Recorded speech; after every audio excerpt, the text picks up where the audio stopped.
Ce diaporama vous présente l'utilisation du microscope optique. Voici la fiche technique dont vous disposerez lors des TP notés.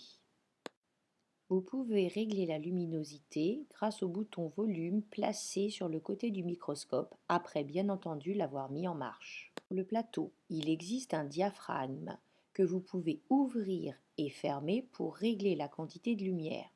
Souvent, ce diaphragme est fermé, ce qui fait que même avec le bouton lumière au maximum sur le côté du microscope, vous n'avez pas assez de lumière. N'oubliez pas d'ouvrir le diaphragme. Il est important de bien positionner la lame sur le porte-lame afin de pouvoir la déplacer grâce au vis sur le côté tout en regardant après dans l'oculaire. L'observation commence toujours au grossissement 4. Il faut bien placer la lame entre l'objectif 4 et la lumière. Ensuite, on remonte le plateau au maximum. Vous allez maintenant descendre le plateau à l'aide de la vis macrométrique. Faites bien attention à ne pas être trop rapide afin de ne pas rater le moment de la mise au point. Lorsque vous voyez quelque chose, il y a une méthode très simple pour vérifier que c'est bien ce qu'il y a sur votre préparation.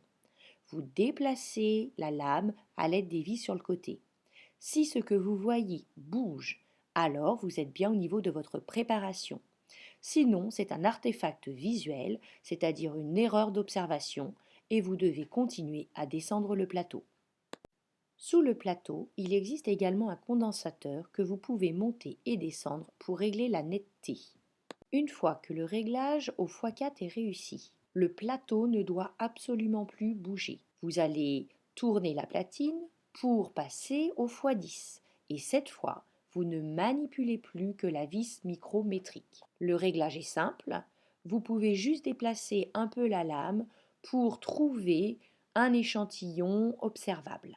Il suffit ensuite de refaire la même manipulation. Vous tournez en passant au x40, vous réglez avec la vis micrométrique et vous recherchez la zone la plus précise. Vous devrez choisir le grossissement en fonction de l'échantillon à observer, x4, x10 ou x40. Vous devez placer l'aiguille sur ce que le professeur vous a demandé de mettre en évidence.